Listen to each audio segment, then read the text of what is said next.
Eu sou José Roberto Nogueira Nascimento, tenho 57 anos, sou paulistano e sou juiz de direito faz 33 anos.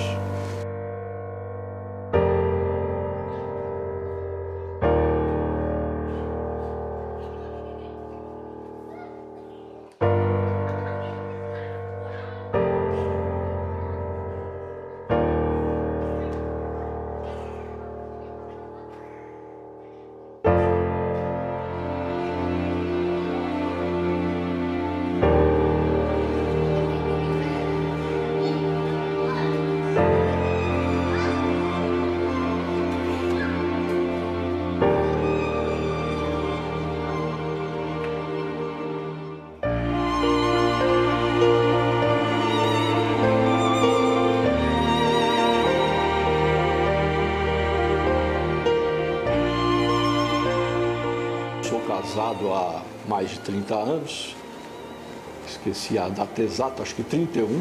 Tenho 2 filhos, um é defensor público no estado de Goiás e tenho outro filho que está agora cursando o 5º ano de Direito. Então acho que seguiram também a vocação paterna. Eu ingressei na magistratura aos 24 anos de idade, foi o primeiro concurso que eu fiz. Durante cerca de 30 anos, eu me dediquei a varas criminais. Sempre sonhei em ser juiz criminal, mas passados 25 anos, além do crime, julgando também no tribunal do júri, eu fiquei fisicamente cansado dessa acumulação. E, por uma opção que surgiu ao acaso, eu assumi essa vara que hoje eu trabalho, Vara da Infância e Juventude da Comarca de Marília. O meu ingresso na magistratura se deu muito cedo, com 24 anos. Eu saí da faculdade, decidi estudar e passei no primeiro concurso que eu fiz. Não tive um outro emprego, fui apenas estagiário em um departamento jurídico da Prefeitura do município de São Paulo. Naquela época já existia o CIEE, que hoje dá oportunidade para muitos estudantes. Eu escolhi a magistratura, basicamente, por conta de minha mãe. Eu tenho um tio-avô que foi juiz no estado de São Paulo, desembargador e ministro do Supremo Tribunal Federal. E ela sempre me dizia: filho, vai ser juiz porque é a única profissão que você pode envelhecer. Sou filho de um engenheiro mecânico aeronáutico, meu pai é uma das primeiras turmas do ITA, mas passei a minha vida inteira aflito com as crises econômicas desse país. Com medo do meu pai perder o emprego, e isso se refletiu na minha vida. E a magistratura, nesse campo de teórica segurança, se apresentou bem casada com esse propósito meu. E um segundo ideal que eu sempre tive, que era deixar a capital. Eu sou um caipira por opção. Quando eu entrei na magistratura, eu não tinha noção do que era ser juiz. Sabia que eu tinha feito uma faculdade de Direito e para trabalhar com Direito, nada melhor do que ser juiz. Você literalmente vai trabalhar e com uma possibilidade de liberdade de convicção. Eu virei juiz sem ter nunca visto uma audiência. Tudo que eu aprendi foi estudando em livro e decorando. A primeira audiência que eu vi na minha vida, eu estava sentado lá com uma pessoa na frente para interrogar. Mas também, por outro lado, é bom, contaminei por isso. Eu tinha um professor que dizia: vocês não se preocupem com a parte prática. A parte prática é para papagaio. Você viu lá 2, 3 vezes, você aprendeu. Aprenda a teoria. Com a teoria você vai saber raciocinar a vida inteira. A prática você imita depois. Porque eu sei muito menos do que sabe meu pai, que sabe muito menos do que sabia meu avô, para coisas gerais da vida. Suponhamos que somos jogados no meio do mato lá, na Amazônia. Uma pessoa que tenha vivido anos antes da gente sabe se virar muito melhor do que a gente. Sabendo fazer nada. Cada vez se sabe menos. A adolescência cada vez é mais postergada. O mundo mudou, a gente era mais ousado. E tudo. Eu converso com meu pai, nossa, o que ele sabe de coisa. Outro dia eu viajei também, para o Tocantins, com desembargador, já próximo dos 70 anos. Nossa, como eu achei ótima aquela viagem. Porque eu só convivo com o juiz mais jovem, que sabe menos que eu, sobre a vida. E eu tive a chance de conviver com alguém que sabia mais que eu. Me encantei com aquilo. Gente, como é bom você ter alguém que sabe mais que você e você tem idade para entender isso. Porque tem uma época que a gente se depara com gente que sabe mais, mas você não tem idade para aceitar. A hora que você tem idade para aceitar, isso é encantador. Depois de 33 anos ouvindo pessoas, eu posso dizer, com alguma pretensão, que eu sou um juiz experiente. Porque quando eu vejo o começo de um processo, ou a primeira linha, eu já adivinho o fim. A experiência de vida nos permita construir, como eu digo no dia a dia, preconceitos fundados em larga experiência empírica. Nós temos preconceitos aqui, mas formados por observação reiterada de situações semelhantes. E na área do crime é a mesma coisa. Temos também vários criminosos que praticam condutas assemelhadas e, às vezes, é fácil adivinhar qual vai ser o final da história. Algumas diferenças eu vejo, ontem mesmo eu comentava com os meus colegas mais jovens, chegam um substituto. Hoje as pessoas entram um pouco mais tarde, porque você exige 3 anos de experiência profissional, então já tem alguns recursos, chega com um carro, uma roupa bonita, a gente percebe isso. E eu contava para eles, gente, quando eu entrei na magistratura, o meu primeiro salário, as 2 coisas que eu fiz, foi comprar um guarda-chuva chique, que eu tinha vontade de ter. Eu morava em São Paulo, tomava chuva todo dia ali no centro para ir para a faculdade, não sei o quê. Aquele guarda-chuva comprido, fininho, com cabo de madeira, eu achava muito chique. E comprei 1 quilo de bombom Sherry da Copenhagen, que era o meu sonho também, conseguir comer aquilo. Então hoje eu vejo juiz chegando de carro novo, computador, faz uma viagem para Nova York, para isso, para aquilo. Então nesses 30 anos mudou do guarda-chuva com o bombom para você comer sozinho, para isso. Realmente foi uma grande mudança nesse aspecto. Talvez para melhor, né? Certamente para melhor. Eu tenho uma brincadeira que eu faço com as juízas colegas minhas. Eu falo, olha, eu sou da época que magistratura era coisa séria, não entrava mulher. 30 anos atrás, eu estudei na Faculdade de Direito do Largo de São Francisco, bastante tradicional. As minhas colegas mulheres, em 1978, nenhuma delas cogitava ser juíza, porque não existia mulher juíza, a não ser juíza do trabalho. Só a Justiça do Trabalho admitia mulheres. Ninguém fazia concurso. E se porventura uma mulher fazia concurso, ela era reprovada pela letra redonda na prova. Tinha letra redonda, era reprovada. E isso parecia extremamente normal 30 anos atrás. Tinha um colega, inclusive, cujo pai era desembargador e a cunhada pretendia ingressar na magistratura. Era uma pessoa bem preparada, fez o exame, passou na prova escrita e foi pedir uma recomendação para ele, uma referência de antecedentes. E ele falou, olha, eu sinto muito, mas não vou dar, porque eu sou contra a mulher na magistratura. Os senhores vejam que hoje parece um absurdo isso. 30 e poucos anos atrás era normal. O Supremo Tribunal Federal também não contava com nenhuma mulher. Então posso dizer que muitas coisas mudaram. Você tem uma carga de trabalho muito grande. Vai da sua capacidade pessoal de administrar isso. Cada um tem que administrar seu tempo. Eu aprendi a trabalhar em casa, não dá certo. Se eu não consigo, em 8 horas de trabalho, dar conta do que eu faço, eu não sirvo porque eu faço. Ou eu sou muito burro ou muito incompetente. Eu sempre brincava, quando jovem, que eu ia ver algum discurso de desembargador que aposenta. E era meio uma coisa padrão. Quero pedir desculpa para minha esposa, para os meus filhos, pelas horas que privei do convívio com a família e passei no escritório, trabalhando e tal. Eu falei, o cara é um burro, na verdade, né? Então eu falei, isso eu não vou fazer. Na verdade, jogou a vida fora. Porque ninguém vai reconhecer isso e no final da sua vida, a sua limitação, você ainda acha que ela é mérito. O juiz hoje é obrigado a se dedicar ao preenchimento de planilhas. Nós vivemos a era das planilhas, que teoricamente para nada servem. Essas estatísticas, teoricamente preenchidas mês a mês, seriam o diagnóstico desses problemas.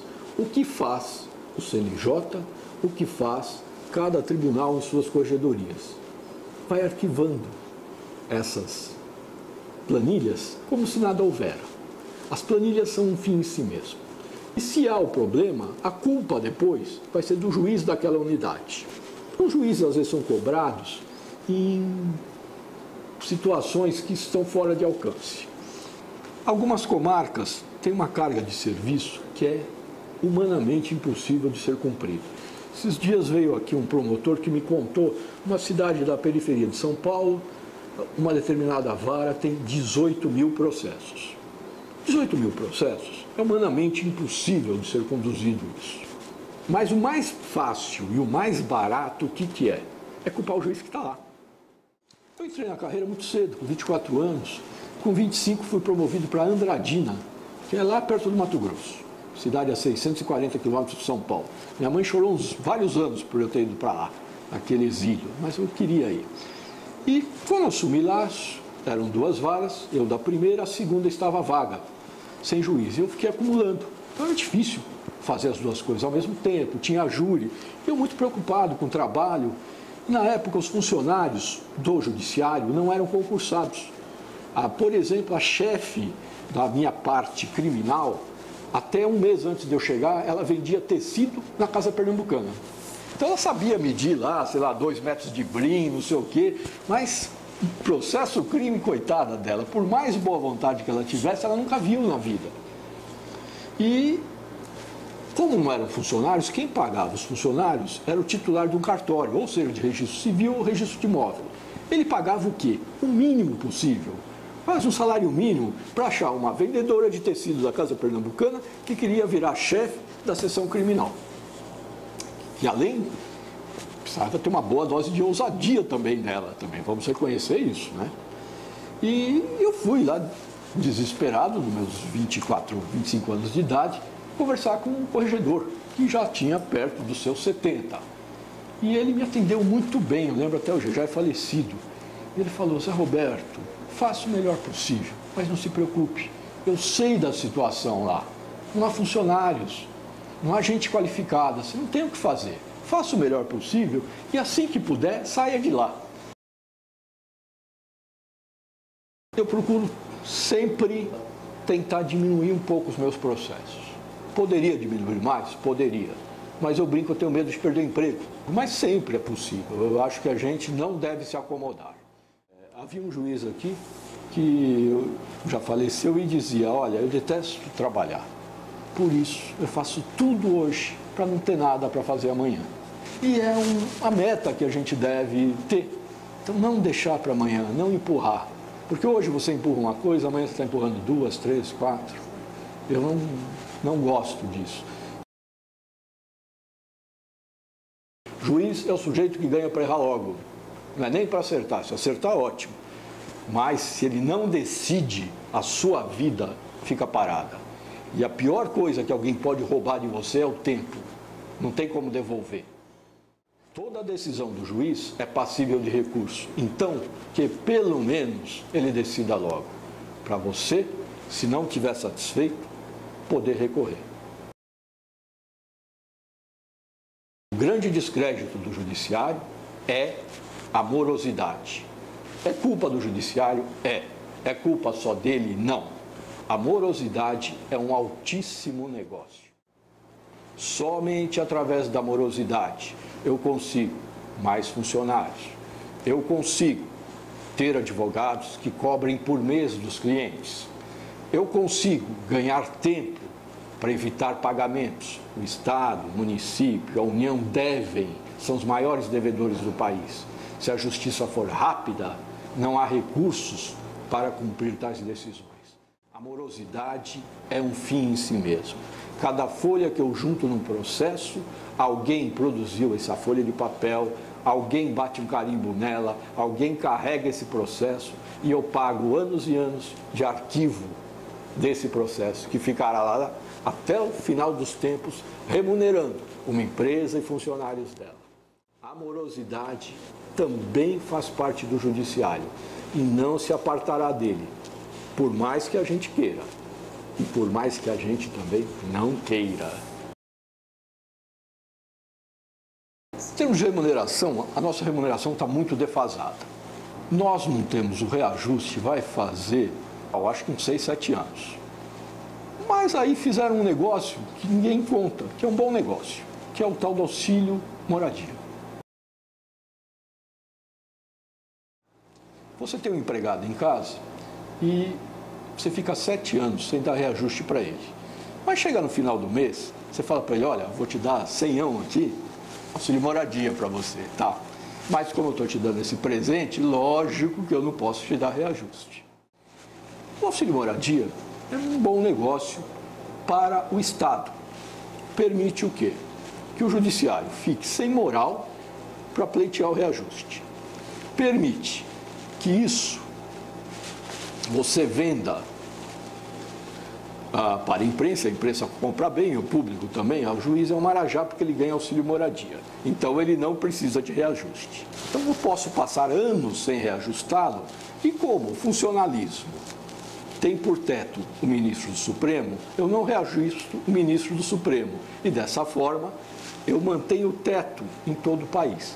É uma forma barata, bem mais barata, de economizar em todo o funcionalismo. Eu preferia, 1000 vezes, ter simplesmente a aplicação da Constituição, os reajustes que foram dados para as outras carreiras nesses anos. Seria muito mais que o auxílio moradia. Mas o governo também sabe disso. E aí custaria mais caro, porque não só o juiz ganharia mais, o promotor, o defensor público, os funcionários públicos em geral, os procuradores do Estado, os médicos, em todos os setores teriam uma reavaliação de seus vencimentos.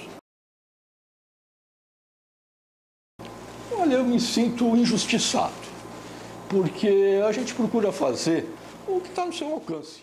Muita gente procurando dar o melhor de si e às vezes não consegue. Vou dar um exemplo para vocês. Nós estamos aqui nessa sala. Essa mesa de mármore é bonita?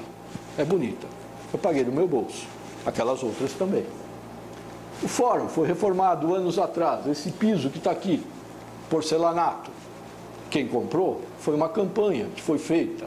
Quem instalou foram os meus serventes, que eu troquei hora de compensação deles para arrancar taco, carregar nas costas e instalar o piso. Então, algumas coisas vão da inventividade de cada juiz. Certa vez veio aqui o presidente do tribunal e eu estava fazendo essa reforma por conta própria, faz muitos anos.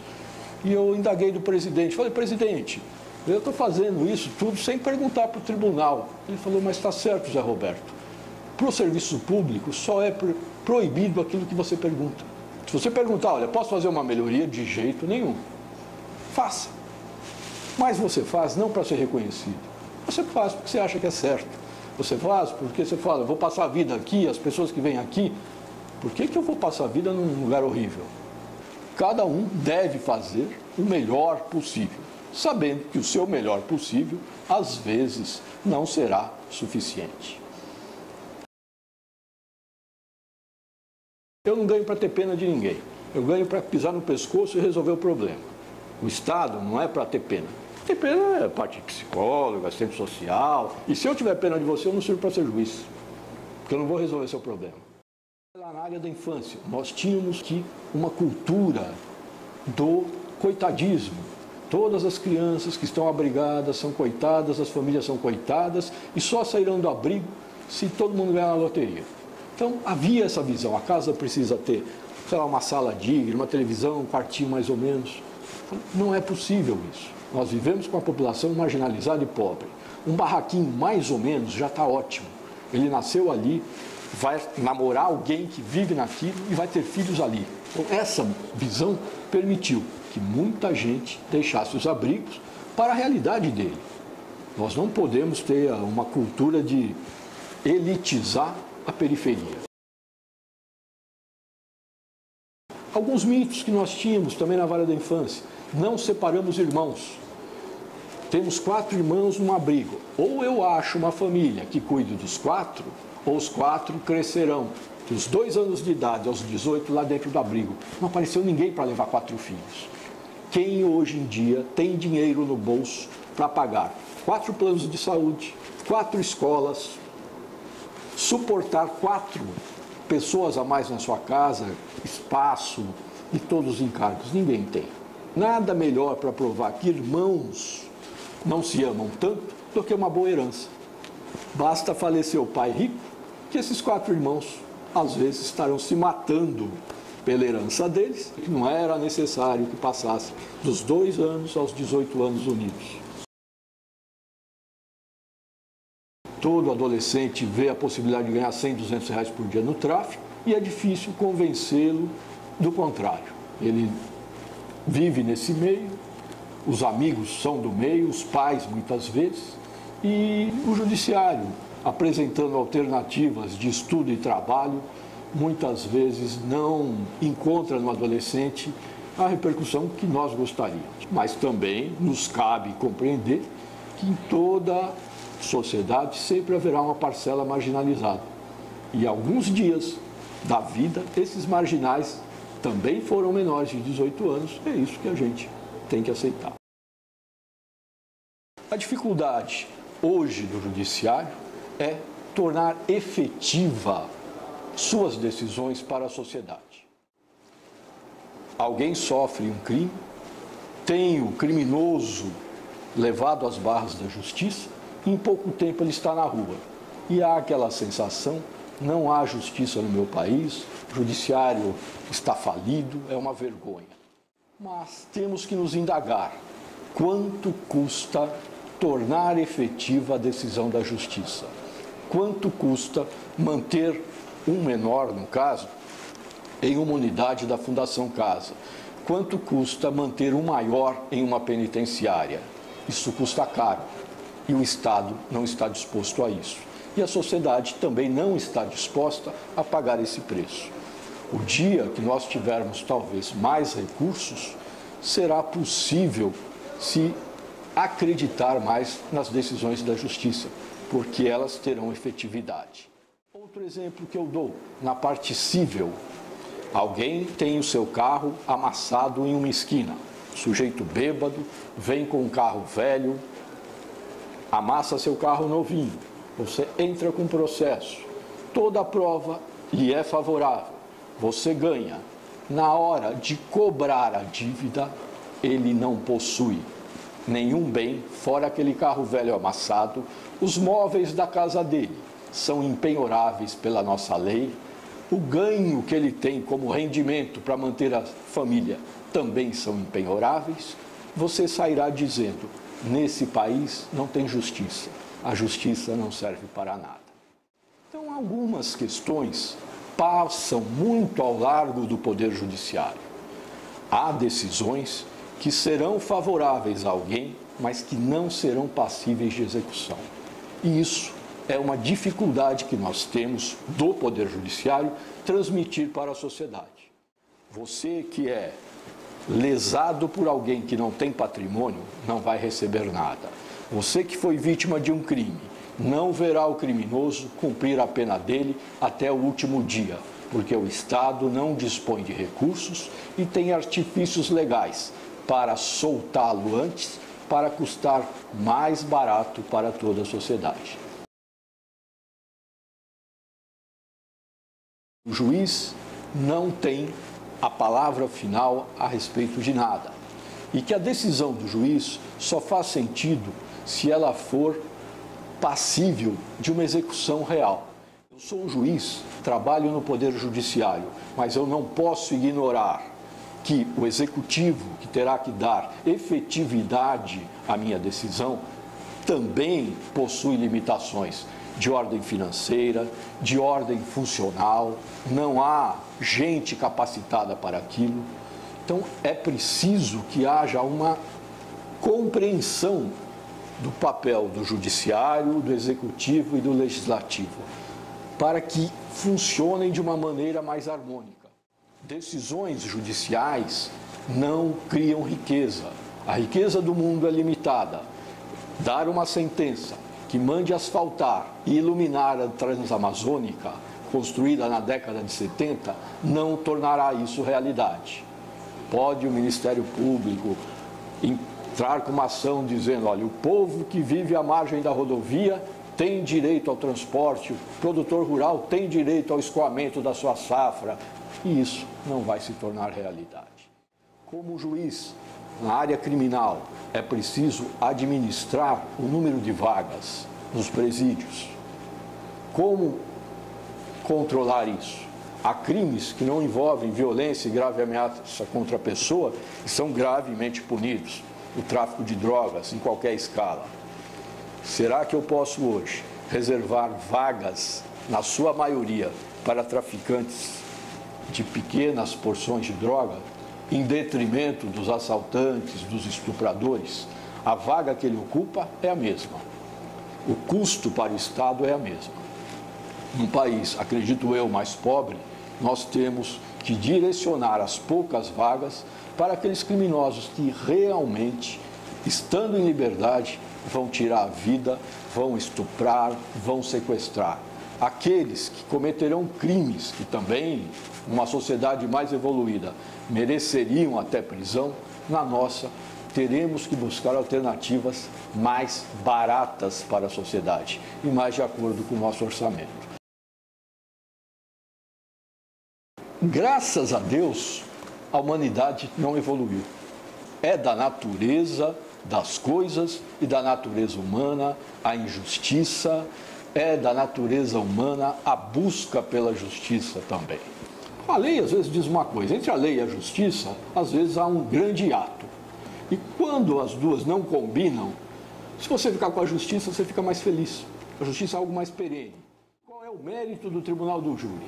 É a possibilidade de absolver culpado.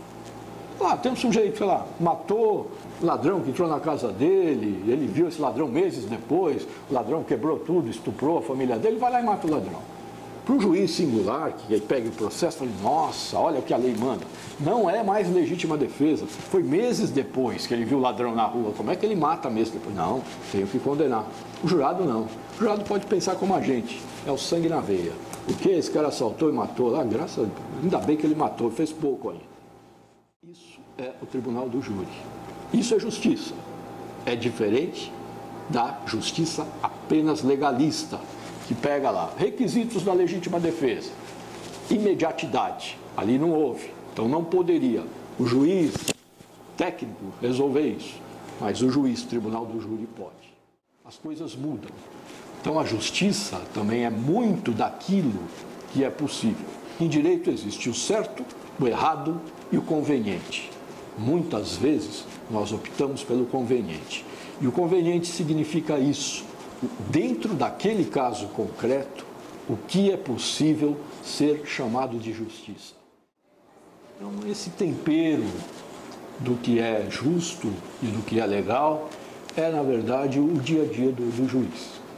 A tendência nossa, pelo contato com os juízes mais jovens, acredito seja ser mais liberal. Eu gosto muito de conversar com os juízes mais jovens, para que eles me ensinem coisas. Eu já tenho meus preconceitos bem construídos. Às vezes eu preciso abalar um deles. E o único jeito de abalar meus preconceitos é conversar com o mais jovem. Um país mais evoluído, com mais recursos, a sua justiça será, aos olhos do povo, mais eficiente. Você pune melhor o criminoso, você cobra melhor o devedor, você ampara melhor a saúde de quem precisa e restabelece também a ordem em contratos descumpridos. Porque há uma população mais enriquecida e mais culta para cumprir a lei. Parece brincadeira você aplicar a lei, por exemplo, a um morador de rua. Você abrirá o Código Civil, nenhum daqueles direitos, tirando da vida, se aplicará a ele. Ele não tem patrimônio, ele não tem família, ele não tem nome, ele não tem nada. O ordenamento jurídico e a nossa razão de ser presume, pelo menos, uma classe média alta hoje. A classe média alta é que sustenta a evolução do país. Você vai ter uma escola melhor, uma saúde melhor, um serviço de transporte melhor, se houver cobrança dessa classe média alta. É a classe média alta que terá filhos nas melhores escolas. E ao longo do tempo, se Deus quiser, a classe média média. E há mais alguns, sei lá, milênios, a classe média baixa, a classe baixa. Fui criado numa família extremamente católica. Fui à igreja todos os domingos até o dia que eu me casei. Mas depois não vou mais. Mas sou uma pessoa que eu posso dizer que eu acredito. Não sou frequentador de igreja e tenho um filho que vai à missa todo domingo, mais velho, sem mandar. Vai porque quer. O outro não vai. Mas também são pessoas cristãs. Em cima de um armário que temos aqui, tem vários troféus de campeonato de canto de bicudo. Eu dizia, quando eu ia, durante 7 anos, eu frequentei assiduamente campeonatos no Brasil todo. O bicudo é um passarinho da fauna silvestre brasileira, praticamente extinto. Na natureza, sobraram alguns em Rondônia, Mato Grosso, pouquíssimos, alguns em Goiás. Fora isso, está extinto. Não fosse a criação em cativeiro, que permitiu a reprodução e hoje, seguramente, o bicudo saiu do risco de extinção pela criação em cativeiro. É um pássaro que canta muito bem e nos anos 70, 80, eu tinha 13, 14 anos, eu gostava disso. E voltei, aí depois de velho, depois de 40 e poucos anos, a mexer com isso. Então eu era um criador de bicudo, mas eu brincava, eu sou um bicudeiro, nas horas vagas sou juiz de direito.